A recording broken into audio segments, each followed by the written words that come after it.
Right பார்ப்போம். அப்போ integer integer அல்லது வந்துட்டு நாங்கள் தசம எண்ணாக இருந்தால் ஃப்ளோட் அப்படின்னு சொல்லி வரும். முழு எண்ணாக இருந்தால் சார் சொல்லுங்க. செமிகோலன். இன்டீஜரை முன்னுக்கு போட்டு ம். அதுக்கப்புறம் போட்டு அந்த இதை போட்டா பூச்சி தொடக்கம் 9 அப்படி போட இல்லாது. ஒரு 0 to 9 ஆஃப் இதானே எங்களோட முறை என்ன அரே ஒன்று சார் உருவாக்கும். கடைசியில செமிகோலன் வைக்கணுமா? கட்டாயம் செமிகோலனோட முடியணும். ஒவ்வொரு பெஸ்கல் கூற்றுக்களும் என்னத்தோட முடியும்? செமிகோலனோட முடியும் என்ன. உங்களுக்கு வேற இருக்கின்ற புத்தகத்துலையும்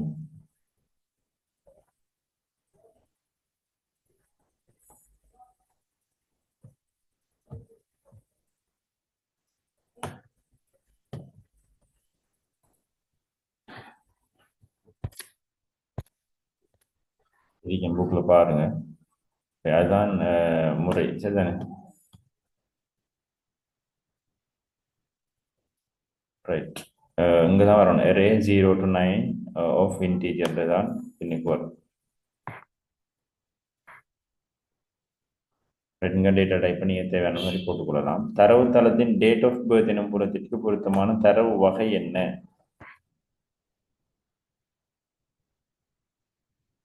தரவுத்தள டேட் டைம் ஒரு தரவு வகை இருக்கிறேன். டேட் டைம்,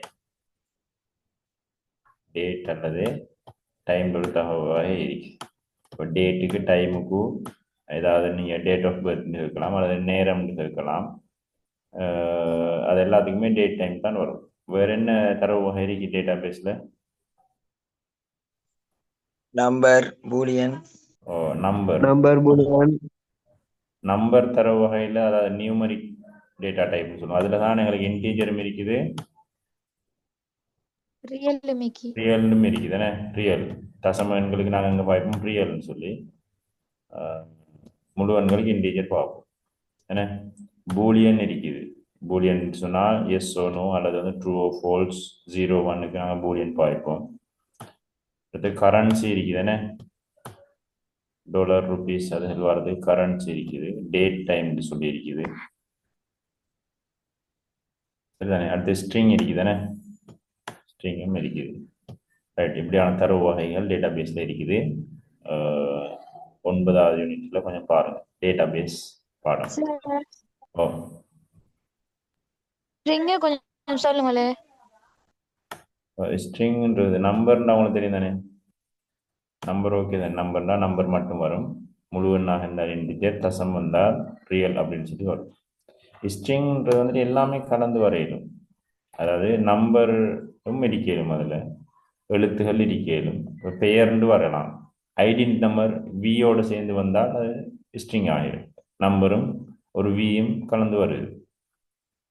அல்லது ஃபோன் நம்பர் வந்துட்டு பொதுவாக முன்னுக்கு 0 வந்தால் அது நம்பருக்குள்ளே வந்துடாது. முன்னுக்கு 0 வர்றது நம்பர் இல்லையே. முன்னுக்கு 0 வந்தால் அது வந்துட்டு வந்த ஃபோன் நம்பர்னால் அதுவும் ஸ்ட்ரிங்குக்குள்ளே தான் வரும். ஒரு முகவரி, பெயர், சரிதானே, எழுத்துகள் வருது. அதெல்லாம் இந்த தருவகைகள் வருது. அதெல்லாமே ஸ்ட்ரிங் தான். கிளியரா?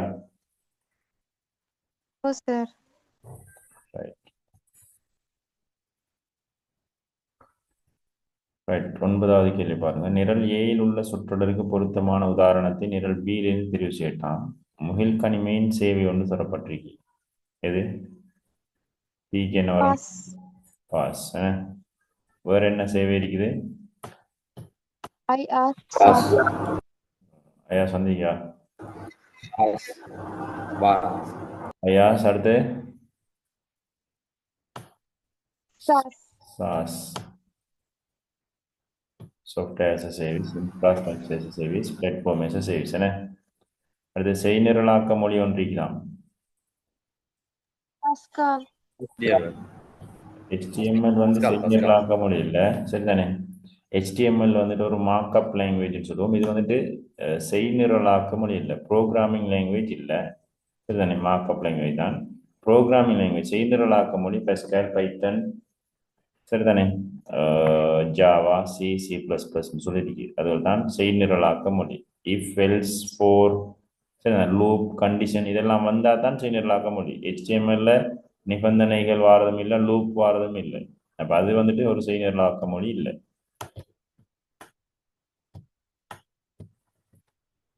உயர்மட்ட மொழியா ரெண்டுமே என்ன மொழி? உயர்மட்ட மொழி, ஹை லெவல் லாங்குவேஜ். மிகவும் வேகம் கூடிய ஊடகம், ஒளியியல் நார். ஒளியியல் நாள். என்ன ஒளியியல் நாள். வழிப்படுத்தப்படாத ஊடகம், நுண்ணலை. என்ன மைக்ரோவேவ்.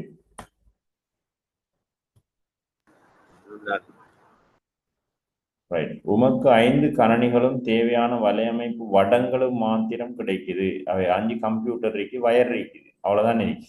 உருவாக்கக்கூடிய என்ன இடத்தில் உருவாக்கலாம்? கண்ணில உடு ரிங் டோபாலஜி. ஸ்டார் உருவாக்கலுமா? Ring topology. ரிங் டோபாலஜி உருவாக்கலும். ஏன்னா ரிங் உருவாக்க எல்லா கம்ப்யூட்டரும் வயர் மட்டும்தான் தேவை இருக்கு. அப்ப அதை வரைஞ்சி காட்டையே. பாட்டை இடவியல். பாட்டை என்ன பஸ்ஸா? ஓ பஸ்ஸுக்கு வயர் மட்டும் இருந்து போதுமா? போதாது. பஸ்ஸுக்கும் வயர் மட்டும் இருந்தால் போதும். என 4 மூலைக்கு 4 கரணி, நடுவுல ஒரு கரணி, அந்த டோபாலஜி. வராங்க இல்ல, நடுவில் ஒரு கணனியும் 4 மூலைக்கு 4 கரணி. அது என்ன டோபாலஜி? பேர் தெரியாது. அப்படி ஒரு டோபாலஜி. நடுவில் ஒரு கணனியை, நடுவில் ஒரு கணனி இல்லை, நடுவில் ஒரு வலையமைப்பு சாதனம் இருந்தால், அதாவது சுவிட்ச் அல்லது ஹப் இருந்தால் இதோட மற்ற கணனிகளை இணைக்கலாம். அது வந்து ஸ்டார் டோபாலஜி. சரிதானே? அங்கே வலையமைப்பு சாதனம் ஒன்று தரப்பட்டில்லை, சுவிட்ச் தரப்பட்டில்லை, ஆகவே ஸ்டார் டோபாலஜி வராது.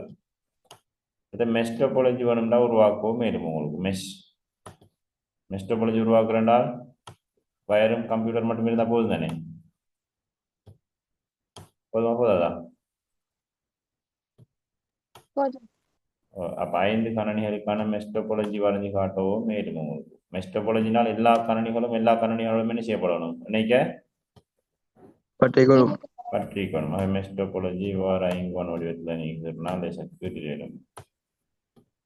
அப்ப ரிங் வராதா சார்? ரிங் வரும், ரிங்கும் வரும்.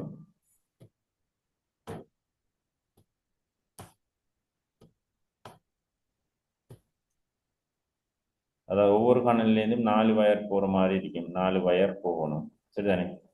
ஒரு கணனியும் மற்ற 4 கணனியும் பண்ணிக்கணும். அவை ரிங் வரலாம், மெஷ் வரலாம், பாட்டையும் வரலாம். ஆனால் பாட்டை வந்துட்டு மிகவும் பொருத்தம் இல்லை. ஏனென்றால் இங்கே வந்துட்டு எங்களுக்கு டெர்மினேட்டர்ன்ற ஒரு சாதனமும் தேவைப்படும். இங்கே வந்துட்டு மூலையில் நாங்கள் இணைக்கிறது. சரிதானே? அப்போ இது வந்து டெர்மினேட்டர். இங்கே ஒரு மத்திய வடம் இருக்கணும். இதோட நாங்கள் கேபிளை வச்சு இணைக்கணும் பாட்டையில். அவை அது வந்துட்டு மிகவும் பொருத்தம் இல்லை. சரிதானே? எங்களுக்கு ரிங் ஆகவும் பொருத்தமான இருக்கும். ஏன்னா கம்ப்யூட்டர் வயர் மட்டும் தேவை, இதுக்கும் கம்ப்யூட்டர் வயர் மட்டும் தேவை. சரியா? அது சார் ஓ சார். ரெண்டாவது கேள்வியை பார்ப்போம்.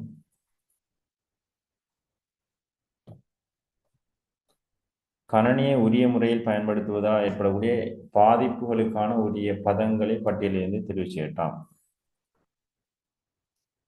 சுட்டியை சரியான கொன்னிலையில் பயன்படுத்தாட்டி என்ன பிரச்சனை வரும்? மவுசை சரியா வச்சு பயன்படுத்தி இல்லை. மணிக்கட்டு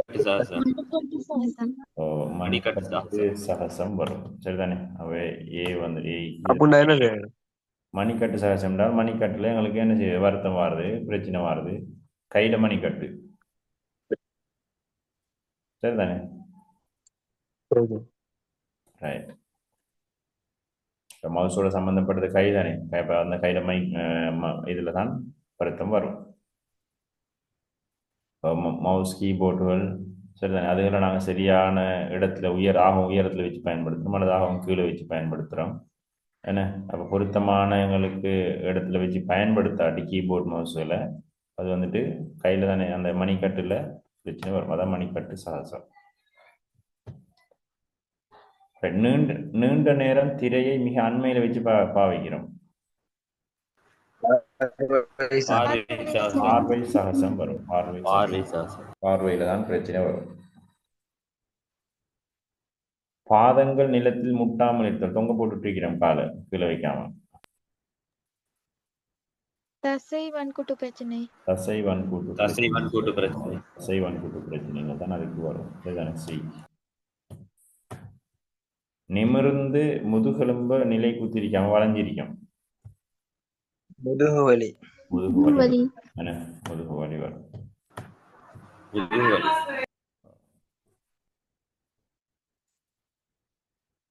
அடுத்தது இடைவெளிகளுக்கு பொருத்தமான முகப்படையாளங்கள் எழுதட்டாம். நம்பகத்தன்மையான செய்தி போன்று காட்சிப்படுத்தி பயனர் சொல் கடவுச்சொல் போன்றவற்றை களவெடுக்கலாம்.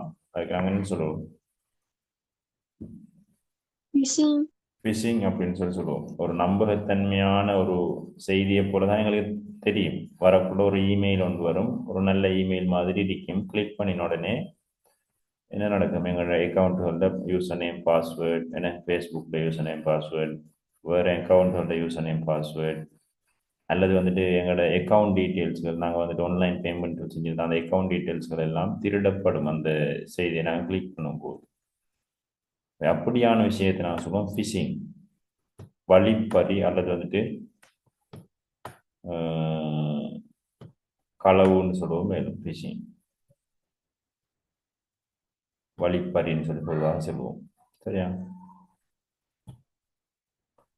வைத்தியசாலை ஒன்று தனது நோயாளிகளின் விபரத்தை அவர்களின் அனுமதி இல்லாம காப்புறுதி நிறுவனம் ஒன்றுக்கு விற்கிறாங்க.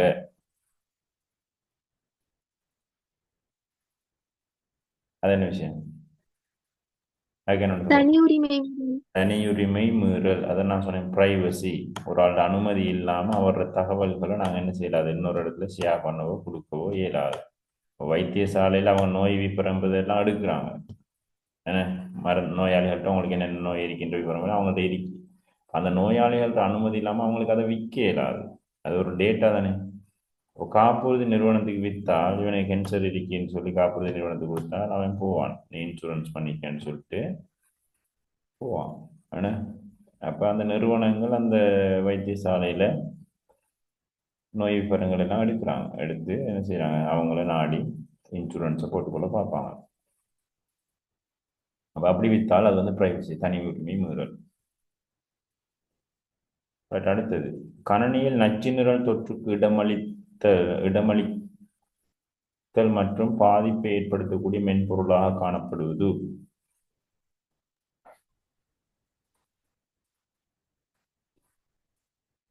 என்ன மென்பொருள் சொல்லுவோம்? ஆன்டிவைரஸ் வந்துட்டு மென்பொருளுக்கு எதிரான, தீங்கு பயக்கும் மென்பொருளுக்கு எதிரான மென்பொருள். அதாவது வைரஸ்களை தடுக்கக்கூடிய அல்லது வந்துட்டு அப்படியான மென்பொருள் தான் இது. கணனியில் நச்சு நிரல் தொற்றுக்கு இடமளிக்குது மற்றும் பாதிப்பை ஏற்படுத்தக்கூடிய மென்பொருளாக காணப்படுதாம். மெல்வேயா. அதுக்கு நான் சொல்லுவோம் தீங்கு பயக்கும் மென்பொருட்கள். தீங்கு பயக்கும் மென்பொருட்கள், சரிதானே? மெல்வேயா அப்படின்னு சொல்லுவோம். கணனிக்கும் என்ன வலையமைப்புக்கும் தீங்கு பயக்கக்கூடிய மென்பொருட்களை மெல்வேயான்னு சொல்லுவோம். மெலிசியஸ் சாஃப்ட்வேரை நாங்கள் மெல்வேயான்னு சொல்லி சுருக்கமாக சொல்லுவோம், தீங்கு பயக்கும் மென்பொருட்கள். அடுத்தட்டி, கணனியில் வெளி இணைப்பு சாதனங்களை பணி செயல்முறையுடன் இணைத்து செயற்பட பயன்படுத்தும் விசேட மென்பொருள் ஒன்று. என்னது வெளி இணைப்பு சாதனங்கள்? புறச்சாதனங்கள் அப்படின்னு சொல்லலாம். கீபோர்டாக இருக்கலாம், மவுஸாக இருக்கலாம், பிரிண்டராக இருக்கலாம், ஸ்கேனராக இருக்கலாம், சரிதானே? இதைத்தான் வெளி இணைப்பு சாதனம். கம்ப்யூட்டருடன் நாங்கள் வெளியிலிருந்து இணைக்கக்கூடிய சாதனங்கள் புறச்சாதனங்கள் அப்படின்னு சொல்றது. அதை வந்துட்டு நாங்கள் கம்ப்யூட்டரோட இணைச்சு பயன்படுத்தணுமாக இருந்தால் அதுக்கு நாங்கள் விசேடமான மென்பொருள் ஒன்று நிறுவோம். அப்படியான மென்பொருட்களை நாங்கள் என்னன்னு சொல்லுவோம்? சாதன செலுத்திகள்.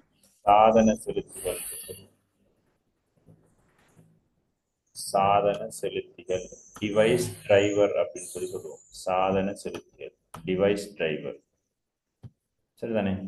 அதாவது நாங்கள் புறச்சாதனம் ஒன்று இணைக்கும் போது அந்த புறச்சாதன கணனியோட இணைந்து செயற்படுத்துறதுக்காக நாங்கள் இன்ஸ்டால் பண்ணக்கூடிய மேலதிகமான சாஃப்ட்வேர். ஒரு பிரிண்டர் இருக்குது, பிரிண்டரை நான் கம்ப்யூட்டர் இணைச்சால் பிரிண்டர் உடனே வேலை செய்யாது.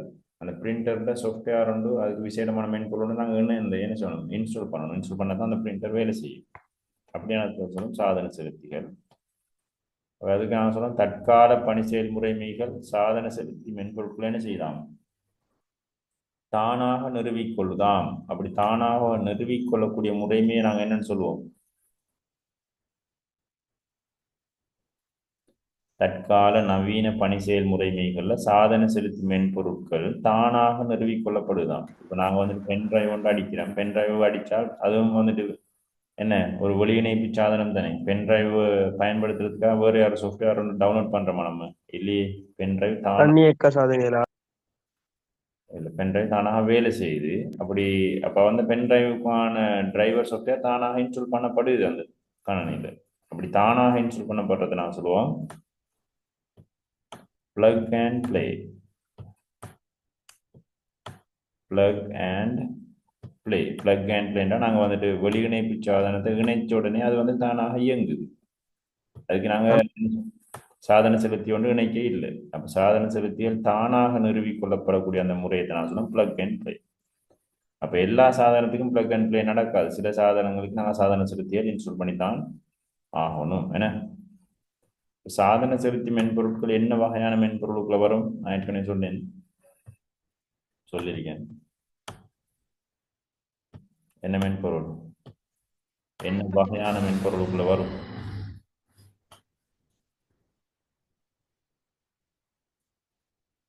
பிரயோக மென்பொருள், முறைமை மென்பொருளா? பிரயோக மென்பொருள். சாதன செலுத்தி பிரயோக மென்பொருளா? பிரயோக மென்பொருள்னா பயனர் அவர தேவைக்கு பயன்படுத்துறதுதான் பிரயோக மென்பொருள். கணனியுடைய வன்பொருட்கள் மென்பொருட்களை முகாமை செலுத்தி பயன்படுத்துறதெல்லாம் முறைமை மென்பொருளுக்குள்ள வரும். சாதன செலுத்தின்றது நம்மளோட தேவைக்கு நம்ம வந்துட்டு வேர்டில் டைப் பண்ணுறதுக்கோ நம்ம பாட்டு கேட்குறதுக்கோ அல்லது வந்துட்டு நம்ம கேம் விளையாடுறதுக்கோ இன்ஸ்டால் பண்ணுற சாஃப்ட்வேர் இல்லை. அந்த வன்பொருளை இணைச்சு கொள்றதுக்காக நாங்கள் பயன்படுத்துகிறோம். அவை கணனியினுடைய அந்த தேவைக்காக தான் பயன்படுத்தப்படுது. இதை நான் சொல்ல முறைமை மென்பொருள். முறைமை மென்பொருளை இதை நான் சொல்லுவோம் பயன்பாட்டு மென்பொருள். ஒரு உதாரணம் தான் சாதன செலுத்தியல் பயன்பாட்டு மென்பொருள். யூட்டிலிட்டி சாஃப்ட்வேர் சாதன செலுத்தின்றது யூட்டிலிட்டி சாஃப்ட்வேர். சாதன செலுத்திகள் ஆன்டிவைரஸ் சாஃப்ட்வேர், என்ன அடுத்த டிஸ்க் வந்துட்டு ஃபார்மட்டிங் சாஃப்ட்வேர், பார்ட்டிஷன் சாஃப்ட்வேர், அப்படியான சாஃப்ட்வேர் எல்லாமே பயன்பாட்டு மென்பொருளுக்குள்ள வரும். வன்பொருள் முகாமைத்துவத்துக்காக பயன்படுத்தப்படுது. கிளியர் ஆகுது? சார் ஓ சீக் என்ன விட சொன்னீங்க? மேல்வையா தீங்கு பயக்கும் மென்பொருள். விளங்க இல்லை? தீங்கு பயக்கும் மென்பொருள் தானே? தீங்கு பயக்கும் மென்பொருட்கள் மேல்வையா? சரி சார். சரி, இந்த சாதன செலுத்தியல் பத்தி திருப்பி ஒரு இடம் விளங்கப்படுத்தலாமா? சாதன செலுத்தின்றது வந்துட்டு நாங்கள் வந்துட்டு வெளியிலிருந்து ஒரு சாதனத்தை இணைக்கிறதமாக இருந்தால் கணனியில் வந்துட்டு நாங்கள் புறச்சாதனம் ஒன்று இணைக்கிறோம். அதாவது ஒரு பிரிண்டர் அல்லது ஸ்கேனர் இணைக்கிறோம். ஸ்கேனரில் ஸ்கேன் பண்ணுறதுக்கான ஒரு ஸ்கேனரை நாங்கள் கம்ப்யூட்டர் இணைக்கிறோம். இணைச்சால் ஸ்கேனர் வந்துட்டு உடனே வேலை செய்யாது. அந்த கம்ப்யூட்டர் இணைக்கிறதுக்கு அந்த ஸ்கேனர் எங்களோட பணி செயல்முறையுமே எடுத்து இயக்குறதுக்காக ஒரு சாஃப்ட்வேர் ஒன்று நம்ம இன்ஸ்டால் பண்ணுவோம். இப்போ நம்ம ஸ்கேனர் வாங்கினா ஒரு சின்ன சிடியும் தருவாங்க சில நேரம். இதை நீங்கள் உங்களோட கணனியில் போட்டுக்கொள்ளுங்க. அந்த ஸ்கேனர் சாஃப்ட்வேர் அந்த இதை நான் சொல்லுவோம் சாதன செலுத்தி. ஃபோட்டோ காப்பி மிஷின் ஒன்று வாங்குகிறோம், கம்ப்யூட்டரோட இணைக்கிறோம். கம்ப்யூட்டரோட சும்மா கேபிள் அடித்த உடனே வேலை செய்யாது. இப்போ அதுக்கான அவங்க சிடி ஒன்று தருவாங்க. இதையும் போட்டு நீங்கள் இன்ஸ்டால் பண்ணிக்கொள்ளுங்க. அப்படி இல்லாட்டி நாங்கள் அந்த ஃபோட்டோ காப்பி மிஷினில் நாங்கள் என்ன இதை பார்த்து நாங்கள் என்ன சொன்னோம் அவங்களோட வெப்சைட்டுக்கு போயிட்டு அந்த ஃபோட்டோ காப்பி மிஷினுடைய சாஃப்ட்வேரை நாங்கள் இன்ஸ்டால் பண்ணிக்கொள்ளுவோம். இன்ஸ்டால் பண்ணினா தான் கம்ப்யூட்டரோட அந்த ஃபோட்டோ காப்பி மிஷின் இணைஞ்சு வேலை செய்யும். என்ன கொடுத்த உடனே பிரிண்ட் வரும். இப்போ அப்படியாக நாங்கள் சாதனம் ஒன்றை இணைக்கும் போது கம்ப்யூட்டர் அந்த சாதனத்தை இயக்குறதுக்காக ஒரு மென்பொருளை இன்ஸ்டால் பண்ணினோம்னால் அதை நான் சொல்லுவோம் சாதன செலுத்தி. கிளியரா? சரி சார்.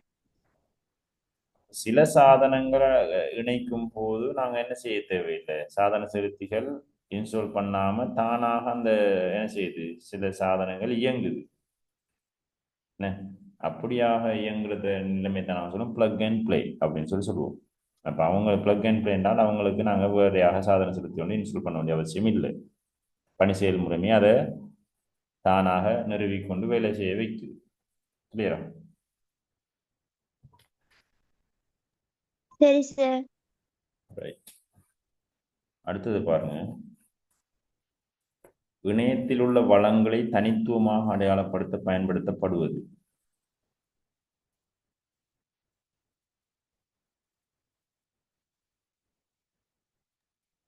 URL.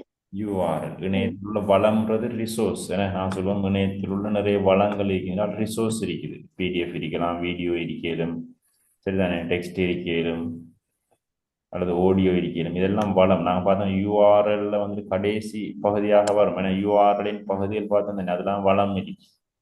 அப்படி அந்த ஒவ்வொரு வளத்தையும் தனித்துவமாக அடையாளப்படுத்துறதுக்கு தான் URL காணப்படுது. இப்போ URL-இன் ஒரு பகுதி தான் ஆள்கள பெயர். என்ன டொமைன் நேம்ன்றதும் URL-இனுடைய ஒரு பகுதி.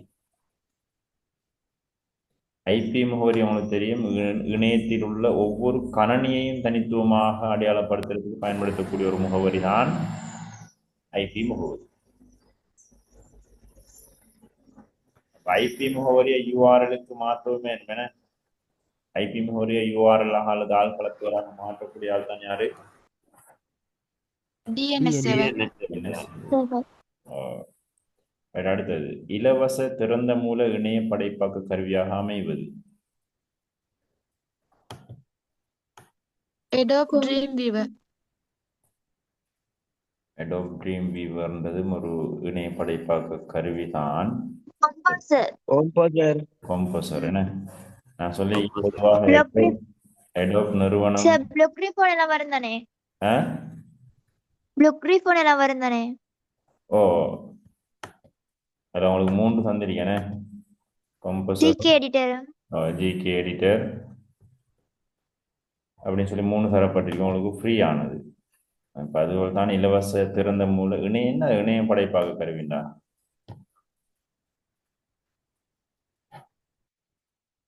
இணைய படைப்பாக்க கருவின்னு சொன்னால், இப்போ நாங்கள் வந்துட்டு HTML-ஐ பயன்படுத்தி ஒரு என்ன வலைப்பக்கத்தை செய்கிறோம்.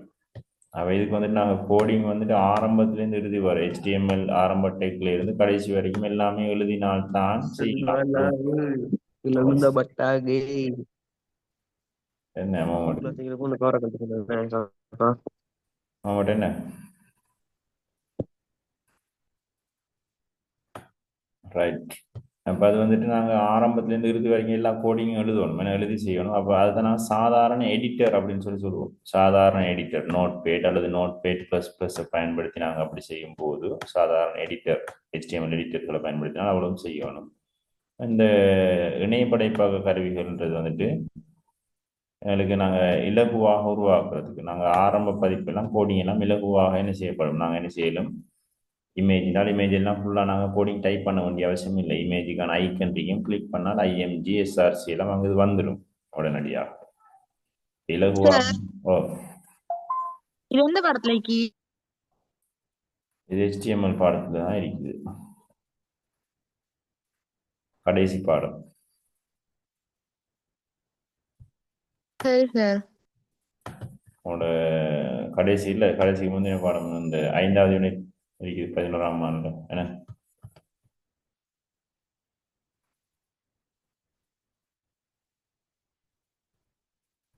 இது 6வது யூனிட், 5வது யூனிட்ல இருக்கு. இணைய படைப்பாக்க கருவிகள், அதே மாதிரி கண்டென்ட் மேனேஜ்மெண்ட் சிஸ்டம் எல்லாமே இருக்குது. அதை கொஞ்சம் பாருங்க. சார் உள்ளடக்க முகாமைத்துவ கருவிகள் ஒன்று இருக்குதானே? ஓ, அப்படின்னா என்ன? உள்ளடக்க முகாமைத்துவ முறைமைன்னு சொன்னால் ஏற்கனவே டெம்ப்ளேட் ஒன்று இருக்கு, ஏற்கனவே செய்து வைக்கப்பட்டிருந்ததை நீ எடிட் பண்ணுறது தான் முறைமையாக இருக்கு. நான் வாரேன்.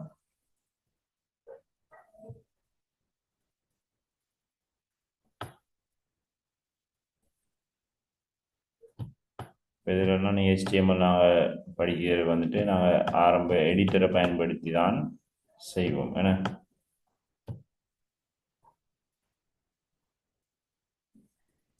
ரைட். இப்போ இந்த பகுதியில் தான் அந்த விஷயம் இருக்குது. இணையதள நிர்மாண மென்பொருட்கள். அப்போ HTML எடிட்டரை நீங்கள் பயன்படுத்தும் போது என்ன நடக்கும்? HTML எடிட்டரை பயன்படுத்தி தானே நீங்கள் செஞ்சு பார்த்துருப்பீங்க. லெப்பில் நீங்கள் செஞ்சு பார்த்தீங்க தானே? என்ன சாஃப்ட்வேரை பயன்படுத்தி நீங்கள் லெப்பில் செஞ்சீங்க? HTML டைப் பண்ணினீங்க இதில் எந்த சாஃப்ட்வேரில்? நோட்பேட்ல டைப் பண்ணீங்க. நோட்பேட் அல்லது நோட்பேட்++ இருந்தால் நோட்பேட்++ல டைப் பண்ணி அப்படித்தானே? அதெல்லாம் தான் நாங்கள் சொல்லுவோம் HTML எடிட்டர். அப்போ அதில் டைப் பண்ணி போட்டு ப்ரௌசரில் அவுட்புட் பார்த்தீங்க என்ன ரைட். இப்போ அப்படி டைப் பண்ணும்போது நாங்கள் ஆரம்பத்துலேருந்து எல்லாமே எங்களுக்கு தெரிஞ்சிருக்கோம் தானே. ஒரு சின்ன பிள்ளை வந்தாலும் எங்களுக்கு அவுட்புட் வருது. இல்லை அதை நீங்கள் பார்த்தீங்க செஞ்சு அப்படித்தானே ரைட். ஓ இப்போ இதெல்லாம் இலகுபடுத்துறதுக்கு உங்களுக்கு பல்வேறு வகையான இணைய வடிவமைப்பு மென்பொருட்கள் இருக்கு. அப்போ ஆரம்பத்துலேருந்து இறுதி வரைக்கும் எப்பவுமே எங்களுக்கு அந்த கோடிங் எல்லாம் டைப் பண்ணதுக்கு எல்லாம் ஞாபகம் இருக்காது. அப்படின்றதுக்கு உங்களுக்கு இலகுவாக்குறதுக்கு 2 வகையான இணைய வடிவமைப்பு மென்பொருட்கள் தரப்பட்டு, ஒன்று வந்து இணைய படைப்பாக்க கருவிகள், அடுத்து வந்துட்டு உள்ளடக்க முகாமைத்துவ முறைமை. இப்படி 2 விஷயம் இருக்கு. கண்டென்ட் மேனேஜ்மெண்ட் சிஸ்டம் சொல்லுவோம். ஒன்று வந்து இணைய படைப்பாக்க கருவிகள் அப்படின்னு சொல்றது என்னென்றால் HTML அறிவு காணப்படாட்டியும் இதை நீங்க என்ன செய்யலாம், வரைவியல் பயனர் இடைமுகத்தோட HTML அறிக்கைகளை பக்கங்களை உருவாக்க மேலோதிய அனுபவமாக இருக்கும். இப்போ HTML அறிவு இருந்தால் லேசாக உருவாக்கலாம். அப்படி இல்லாட்டியும் என்ன செய்யணும், உங்களுக்கு உருவாக்க ஏதுமாம். அதாவது வந்துட்டு ஏற்கனவே உங்களுக்கு இப்போ நீங்கள் இமேஜ் ஒன்று உருவாக்குறா எப்படி கோடிங் அடிப்பீங்க? IMG என்ன SRCன்னு போட்டு சோர்ஸில் போட்டு அதுக்குள்ளே என்ன செய்யணும், நீங்கள் இமேஜை ஃபோட்டோ கொடுக்கணும். இணைய படைப்பாக்க கருவியில் என்ன செய்யலாம், ஒரு வரைவியல் பயனர் இடைமுகம் காணப்படுதான். வரைவியல் பயனர் இடைமுகம் காணப்பட்டால் இப்போ இதில் தான் உங்களுக்கு இந்த 3 சந்திரி இணைய படைப்பாக்க கருவிகள் என்ன இருக்குது, கம்போசர், CK எடிட்டர், என்ன ப்ளூ கிரிஃபோன்னு சொல்லி தரப்பட்டிருக்கு. அப்போ இது 3ம் உங்களுக்கு இலவச மற்றும் திறந்த மூல இணைய படைப்பாக்க கருவியாக இருக்கு. அது தவிர Adobe Dreamweaver, Microsoft front page, visual studio அப்படின்னு சொல்லி இருக்குது. இது வந்து நீங்கள் காசு கொடுத்து வாங்கணும், சரிதானே? அப்படியான காசு கொடுத்து வாங்கக்கூடிய சாஃப்ட்வேரும் இருக்கு.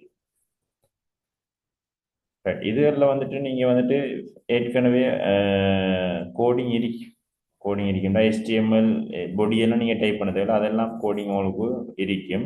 அப்போ நீங்கள் மேலதிகமான விஷயத்தை மட்டும்தான் டைப் பண்ணணும், சரியா? இப்போ இமேஜ்னால் இமேஜ் ஐக்கன் கிளிக் பண்ணினால் அந்த இமேஜுக்கான கோடிங் வரும். ஃபோட்டோவை நீங்கள் அதுக்குள்ளே போட்டு விடுறது மட்டும்தான் வேலையாக இருக்கும்.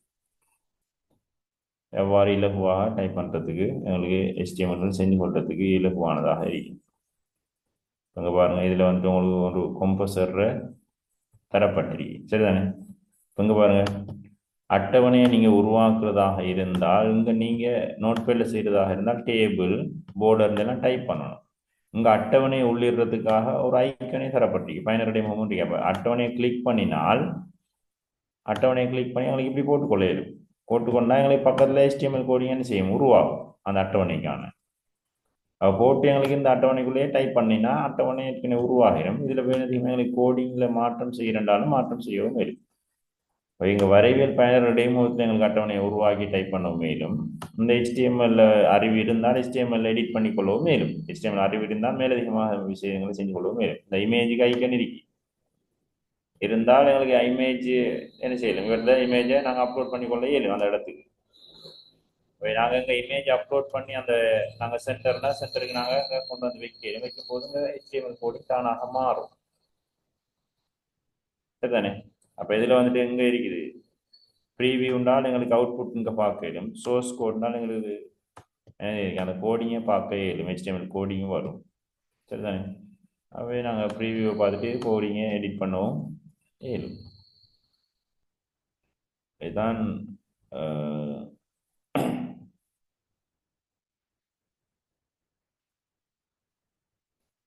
இப்போ அடுத்தது நீங்கள் கேட்டீங்க கண்டென்ட் மேனேஜ்மெண்ட் சிஸ்டம்னால என்னன்னு.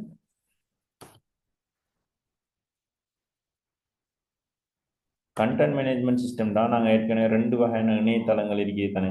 ஒன்று வந்து நிலைத்த இணையதளம், அடுத்தது என்னது,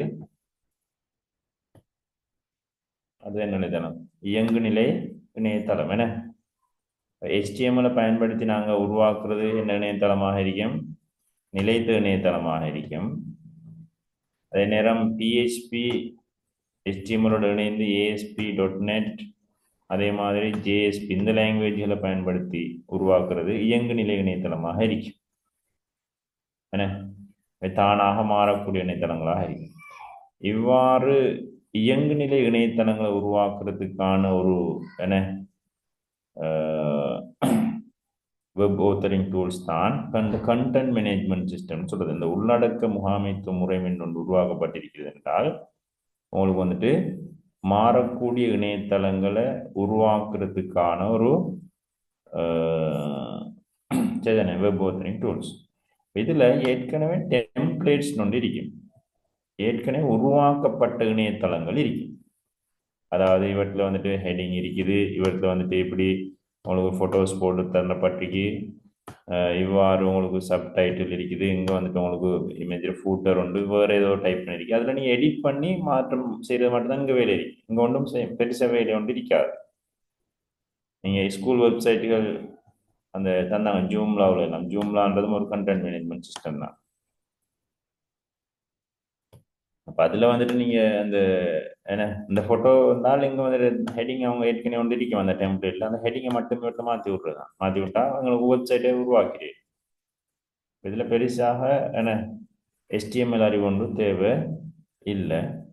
இப்போ வேர்ட் ப்ரெஸ் இருக்கு, ஜூம்லா இருக்கு, ட்ரூபால் இருக்குது. சரிதான், இதெல்லாம் கண்டென்ட் மேனேஜ்மெண்ட் சிஸ்டம் இயங்கு நிலை இணையதளங்களை உருவாக்குறதுக்கு இது பயன்படுத்தப்படுது. கிளியரா இது விஷயம்? சார். ரைட்.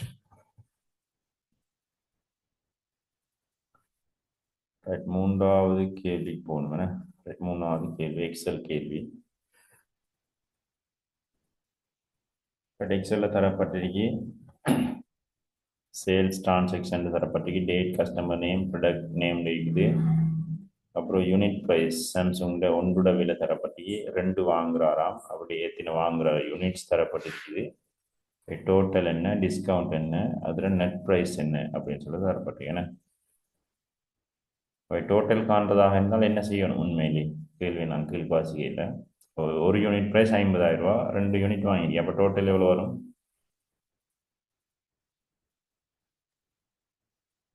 1,00,000. 1,00,000. அப்போ அதுக்கு என்ன செய்யணும்? அப்போ நாங்கள் 7 அடிக்க வேண்டி வரும். கேள்வி பெருக்கணும். பெருக்கணும். என்ன உதாரணமாக இதில் பெருக்கிறேன்டா, இதை எதாவது பெருக்கணும் டோட்டல் காண்றதுக்கு. D3-ஐயும் E3-ஐயும் பெருக்கணும். E3 தர என்ன ஸ்டார்மா E3 தான் வரப்போகுது அப்படி டோட்டல் காண்றதாக இருந்தால். இப்போ டிஸ்கவுண்ட் வந்து இங்கே தரப்பட்டிருக்கு 10% சொல்லி, அது 10% எதால் பெருக்கணும்? அப்போ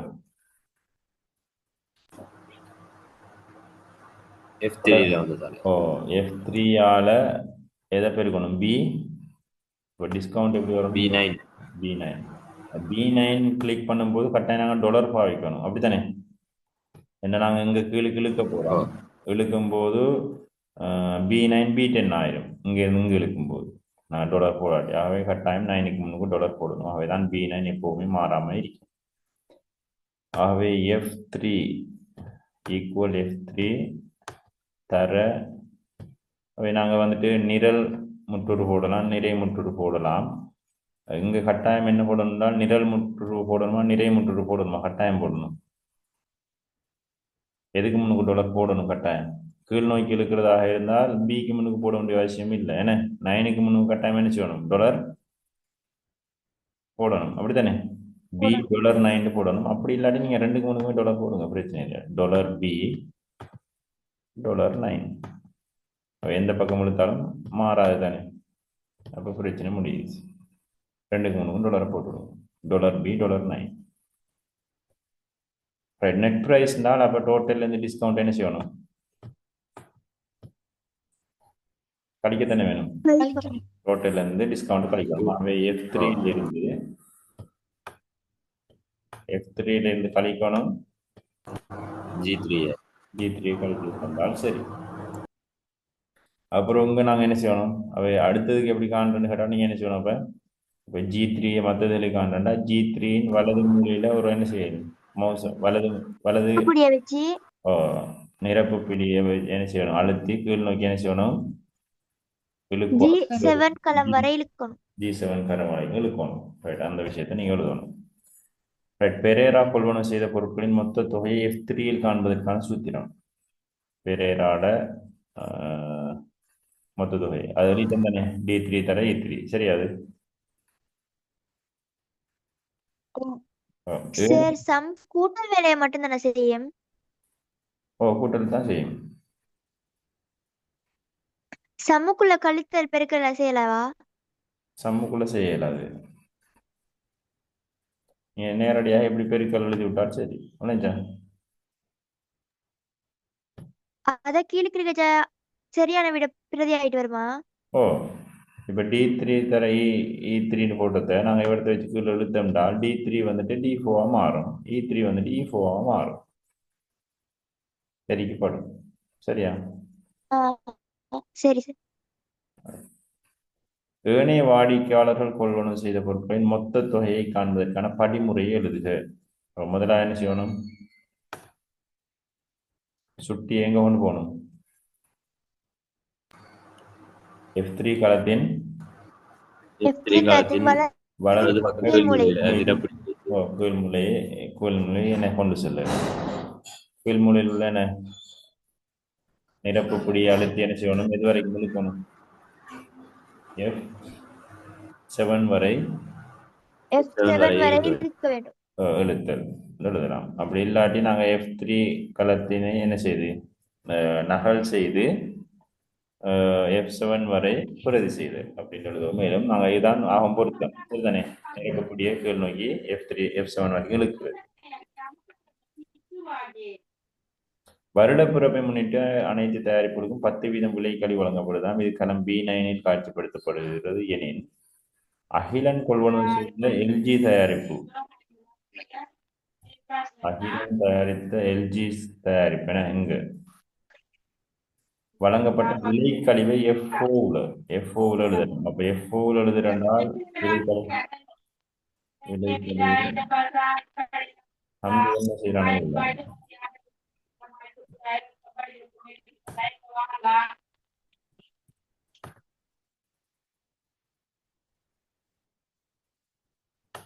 ரைட்.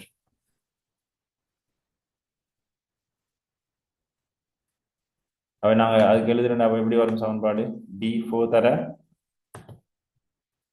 அகிலனை தான் எழுத சொல்லி இங்க என்ன டிஸ்கவுண்ட் எழுதுறேன்னு சொன்னால் டோட்டல் இத்தனை காணப்படும். அப்ப எப்படி வரும்? F4 தானே. F4 தர என்ன வரும்? B $B $9 வரும். சரியா? $B $9. சார் அப்ப 100 மேல் போடுது இல்லையா? இது அங்க 10% போட்டியா? 10 இருந்தா தான் 100 மேல் போட வரும். இங்க பெர்சன்டேஜ்ல தரப்பட்டிருக்கு. கிளியரா? 100 மேல் போடுறேன். சார் போடுறேன். 100 மேல் போடுறேன். இவன் 10% 100 ஸ்லேஷ் ஒன்று போடுது. இப்போ இதுல இப்படி தந்தா இவன் 10% போடுது. 10 மட்டும் தந்தா 10 அளவு 10 அளவு கூடிப்பட்டுமே, விலை கழிவு வருமா? வராது. அப்ப இது வந்து இப்ப நம்ம 10% ஆக்கணும்னு சொன்னால் அப்ப எப்போ தர என்ன இது வந்து 100க்கு 10 தானே காணணும். 10%னா 100க்கு 10 தானே எடுக்கும் வீதத்துல இருந்தால். வீதத்துல இல்லாட்டி தான் நாங்க 100க்கு 10 நாங்க போட வரும். அவ இதை 100 பிரிச்சு 10 அளவு இருக்கணும் என்ன. ஆகவே 10 பிரித்தல் 100 அல்லது 0.1 தானே 10 100 பிரிச்சா